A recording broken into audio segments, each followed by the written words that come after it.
Good morning. I'm David Blackman, the director here at San Miguel Chapel.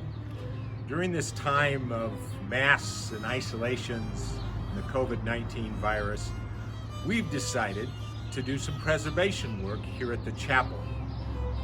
We have a wall that is partially exposed, and we're going to fully expose it, repair it, and finish it. We'll record this whole process. The work will take the next several weeks, and we'll end up with a video that we can show to you. So let's go inside.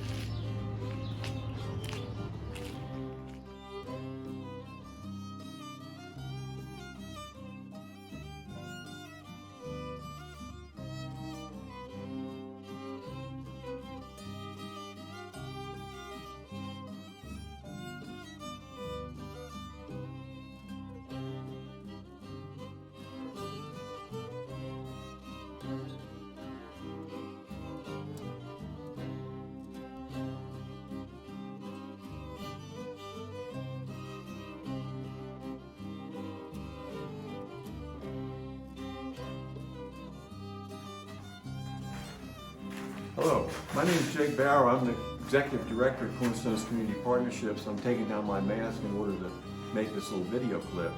And we're here talking about the exterior of the nave of San Miguel Chapel Church in the old gift shop area. And we're in the process of removing the material and wall material that put on this wall years and years ago in order to expose the original adobe and see what the problems are with that wall and try to learn more about the history of San Miguel. We started this work in 2010. We worked on the outside of the building. By 2013, we were in the old sacristy working on the interior. Now we had an opportunity to get to this one wall, and so we're working on that right now, and I'll show you some of the things that we're looking at. First of all, as we took off this various wall boards that had been put on here over the years, we began to expose a lot of problems and things with the wall. You can see some cracks in the plaster here. You can see these holes that we'll talk about in a minute. And up here at the top, a big section of plaster has come off, and we found a huge notch made in the viga. We have to evaluate that for structural reasons. I think you can see that from here. The way they built this covering was that they inserted sometimes called gringo blocks. They drove them into the adobe and set it like that and put their wall surfaces on there. And you can see they made these fairly deep, destructive holes down here, down the wall, in order to attach all this stuff going in about that far. These will all have to be repaired. As we go down the wall, we see a variety of cracks like this. There's a little wooden peg to put something on. And we come to a bit of a mystery.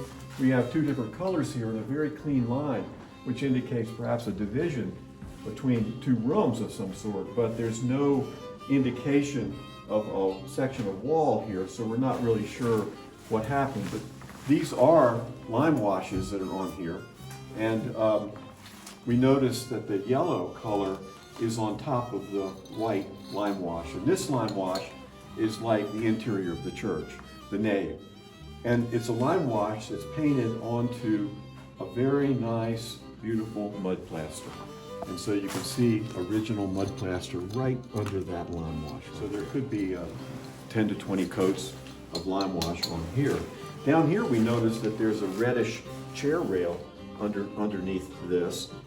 There's some white underneath that. So at one time it was all white, and later, at some point, they put a reddish chair rail, which is common in old adobe buildings at the period of 19th century. Now, when you come down the wall, we also find a very unusual anomaly. We don't know it. We have no idea what this is. It's a little inset area, like a very shallow recessed niche. We're going to have to talk to some of the historians that are experts in mission construction to see if they can indicate why that would be there. This, of course, was an exterior wall at one time, but as they built the sacristy and expanded the sacristy over the years, this became an interior wall. So we really don't know why that's like that. And coming down the wall, you can see the different problem areas where we have plaster deterioration.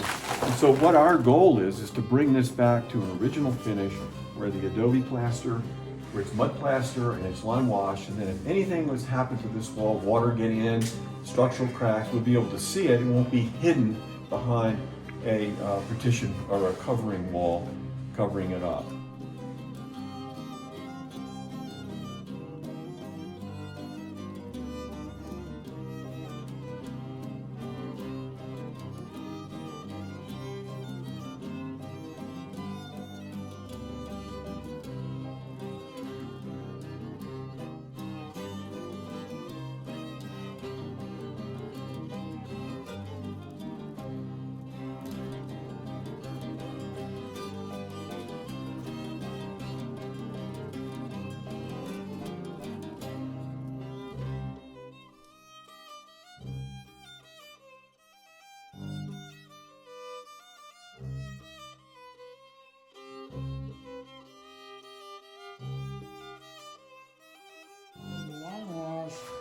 Is one shovel full of lime, of a type-S lime.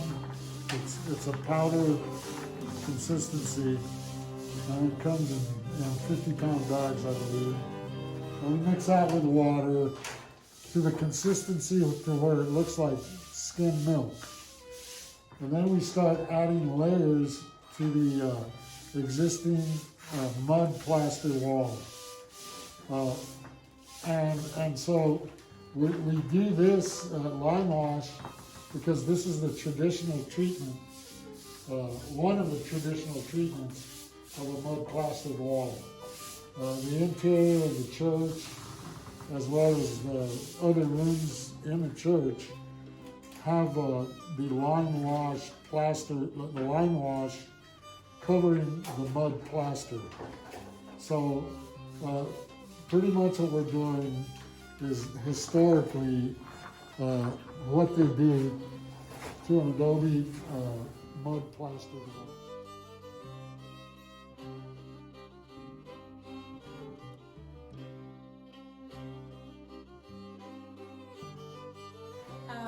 My name is Angela Francis. I work at Cornerstones, and let's see, so lime is something that's prevalent all across the world, so it was just a sort of ancient knowledge of using your local resources to be able to go to a place, harvest a thing, and of course it's different everywhere across the world, slightly different, but has similar properties. And lime is really good to put on top of an earth wall. One, because it's white, so it brightens everything up really well. When you generally have earth walls, it can be very dark inside. So before there was electricity, lime was something with plaster and with lime wash that people used because actually when light goes into lime, it acts as a crystal, so it refracts in an exponential way. So that's where the word limelight comes from. So before there was electricity, theaters and churches and everywhere would lime wash their walls. It's also sort of a spring cleaning thing that you can do it over and over every year, right on top of each other, and eventually it builds out to be as thick as a plaster. So it helps to protect the walls. You don't have to take it down and repair it. You can just put it on top and it gets stronger the more you have on it and the more layers you have on it. And lime is also antibacterial, antiseptic, so it's very clean. So it's like putting on a fresh coat of paint, but it's whitewashing, is what whitewashing is. So before there was paint, people would have lime wash. And how many layers are you going to put on here? We're going to see how it works. We put on, 1 or 2 a day. You kind of want it to set a little bit. You want to be able to cover all the different things going on here, so however many layers that takes. But generally you do like 4 to 8 layers. Something with a different style. So I'm doing a traditional way of using a brush that you paint on in sort of a figure 8. And Don's just getting it on with a roller, which works great as well. To make it more adhesive for the brush application. Because if you don't do that, you start loosening, adding moisture to the wall, it'll start taking the mud out.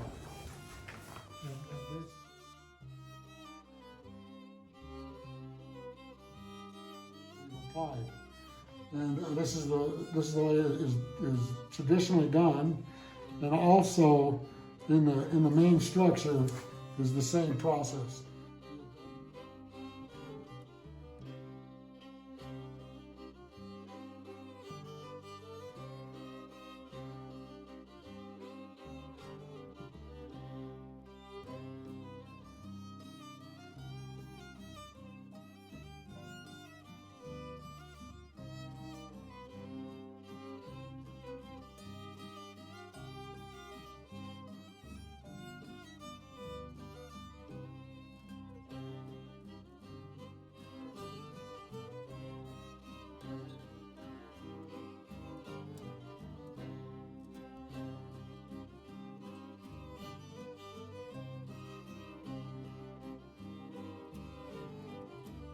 We hope you've enjoyed this video of our Cornerstones partners restoring and preserving this hidden adobe wall. The preservation work we do here is part of a tradition that has been going on for the past 400 years. I find it interesting that this effort has always been accomplished with the support of the community. Now you have an opportunity to be part of the community which preserves San Miguel. You can make a tax-deductible donation under the donation tab by going to our website at www.sanmiguelchapel.org. We thank you in advance for your support. We welcome you to the community which supports the preservation of San Miguel Chapel, and we look forward to seeing you here again soon.